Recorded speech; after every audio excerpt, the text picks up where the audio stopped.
केन्द्रापड़ा जिला गौरदपुर ब्लॉकर मधु पाठागार परिसर मध्य संवाद साहित्य घर श्रीजुक्त नवघन नायकों सभापतित्व उत्कल गौरव मधुसूदन दासंकर जयंती उत्सव महाआडंबर सहकारे पालन कर कार्यक्रम मुख्य अतिथि भाव में अवसरप्राप्त प्राध्यापक तथा पाला गवेषक स्तंभकार श्रीजुक्त नीरद कुमार दास मुख्य अतिथि भाव में सभामंच उपस्थित थे। लोकनाथ महाविद्यालय ओडिया विभाग अध्यापिका डॉक्टर विचित्रा मंजरी त्रिपाठी मुख्य अतिथि भाव में कार्यक्रम में जोग देते। अंचल जनाशुना विशिष्ट पाला गायक श्रीजुक्त गोपबंधु नाथ सम्मानीय अतिथि भाव में कार्यक्रम में जोग देते।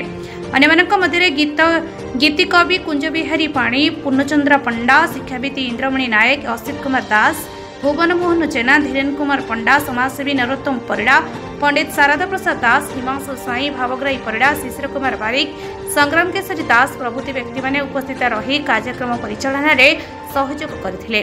विप्लवी कवि कमरेड सीताकांत नायक समस्त को धन्यवाद अर्पण करथिले। गरजपुर सीताकांत नायक रिपोर्ट तोफान एंटरटेनमेंट न्यूज।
नमस्कार